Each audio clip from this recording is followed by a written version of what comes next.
So, has anyone ever thought about how Star Wars actually makes money? Like, where does its profit even come in from? So, as I'm sure everyone knows, every Star Wars movie pretty much always makes a profit, with I think the exception of Solo. And obviously, if they're always making money off of them, why would they stop making them? Well, that's because you have to ask the other question. Why was Star Wars still making money back when George Lucas had it and he only released 6 films? Well, that's because a lot of the income from Star Wars comes from other, much more sustainable factors. Things like there's book series that are written, there are comics that are published as well, but also there's a ton of merchandise, a lot of end products that aren't technically canon, like video games, where you can just kind of make them and then keep selling them, and they don't actually affect the Star Wars story itself. And in this regard, there's only really one other person that has done this well, and that was Walt Disney himself. And he at one point made a drawing that explained his particular thing. So I'm going to have that drawing up here for the rest of this talk because it's something that you should be able to look at and hopefully understand a bit more of how this works on the finance end.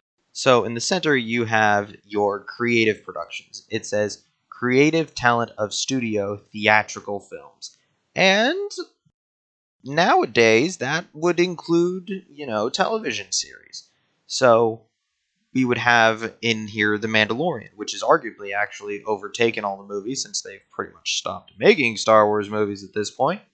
And no, I'm not counting movies that are not yet released because Kennedy has this horrible tendency to cancel everything. And to that regard, you're gonna start seeing my kind of side commentary on this. I don't think Kathleen Kennedy understands this particular situation at all. You see, when it comes to the original center, the creative talent, and all that, that's the center point. From there, everything else stems out. If that falls through, you make no money elsewhere. So, why is it that films, productions, these things, they can't make it through, and when they are making it through, they're at best hit or miss? This is Star Wars we're talking about. When you release a system, like, sure, there might be controversy on whether it does things with canon or not or whatnot, but the actual production itself should be a high quality production. Because if it's not, you're harming your brand. And if you're hurting your brand, then this entire diagram falls apart because you have to have that center situation. Your creative films must be successful. And so it ends up baffling me a little bit to where every major production, it's you're almost flipping a coin. Is this going to be successful? Is it going to improve your relation with your fans? Or is it going to harm it? And I don't know why it's the case. This Star Wars is just too big. How is this allowed to happen? So moving up to the top left of our diagram, we have TV. Now, as I already stated, TV has been moved into the center line. It's on par with the main productions. So what's in the top left? Well, animation.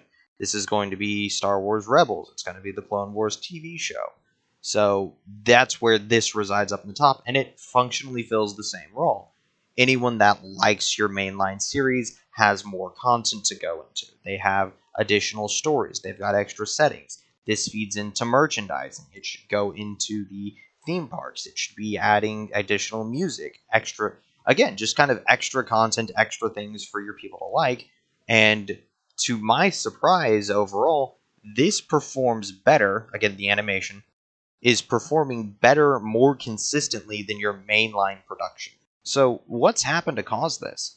Why is it that the animation can be consistently better than even your mainline productions or TV shows? And frankly, I think it's because Kathleen Kennedy doesn't care about it. This is almost wholly under the purview of Dave Filoni. He is basically allowed to kind of just go nuts, and he generally does. It seems to be what he likes to do, and with less oversight from an executive who doesn't seem to understand movie making but consistently goes into it, he does better work. It's just, frankly, that's what I think. So in that regard, you see that in a lot of things like Ahsoka. Ahsoka moved from an animation into a actual TV show, so it's gone from being the side show into the main show, and that's due to its success in the animation field. So, in a way, I'm a little worried about the show, but not for this particular rant. Now, moving on over to the top right in the music section, um, honestly, I don't see this being done much at all.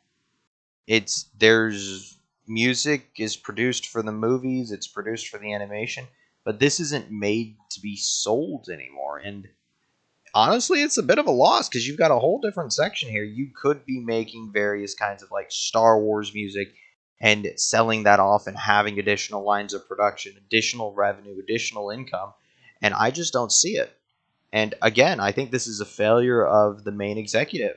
This is Kennedy doesn't seem to want to do this, and why not? It's Star Wars. It's basically free money. So why wouldn't you put at least some things towards this to have something in the market and to get some income from it when, minor effort would provide profit.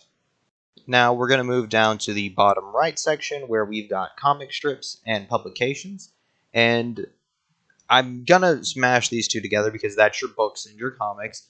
And overall, they seem to be, from what I can understand, following the same projection, which is generally ignored by the mainline executive. So entire projects will be greenlit. You've got the High Republic, which is greenlit as a whole, but by and large doesn't make it into other sections of the media. You don't have it moving outside of itself. So if you like the book series, then you've got one book series, and that's kind of just about it. If you like one comic run, you've got that comic run, and that's kind of just about it.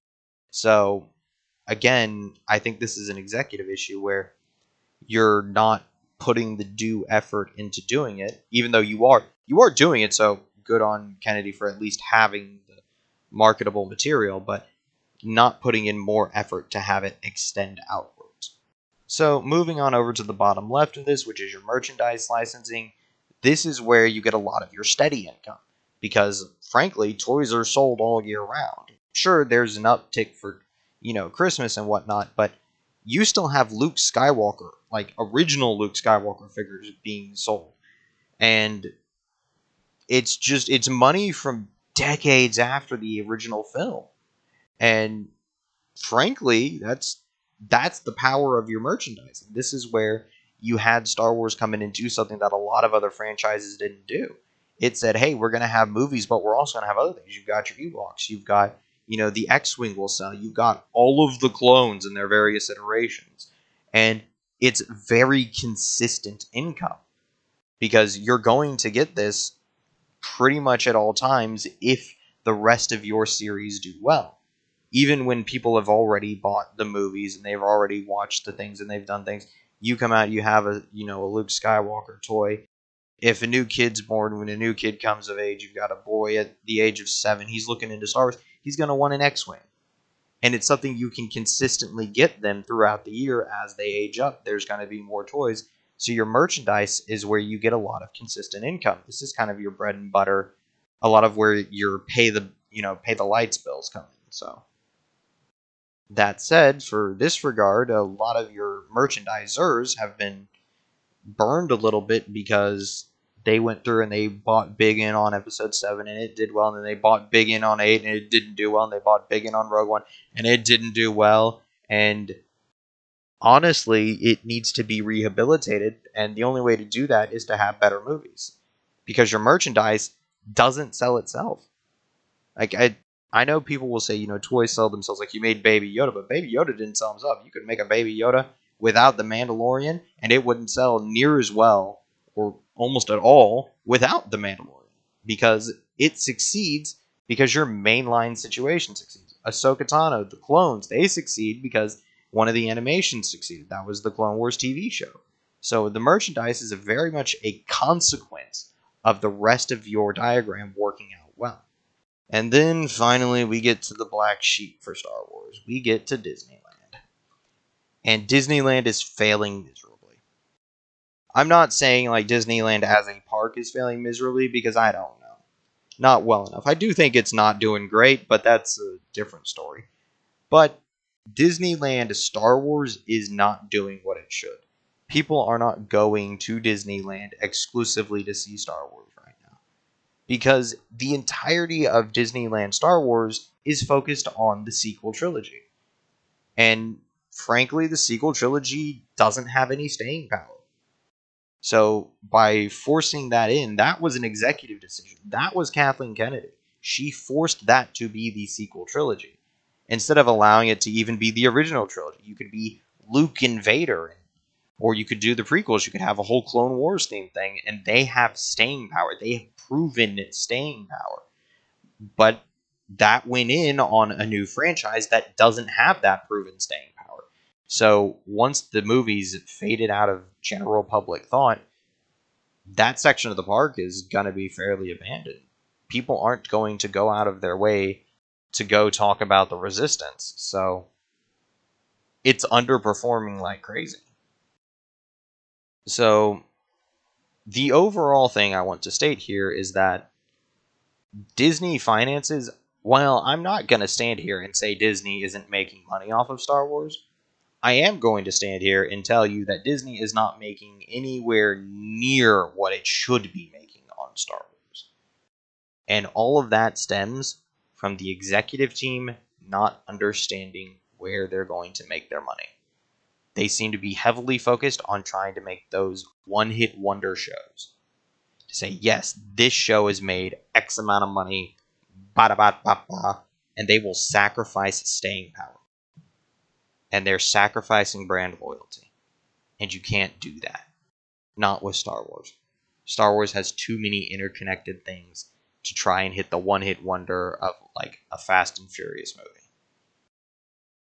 So I'll go over brand loyalty a bit more probably next episode because I'm getting a little heated about that right now, but I think I'm going to leave that here for this one. Y'all have a good night.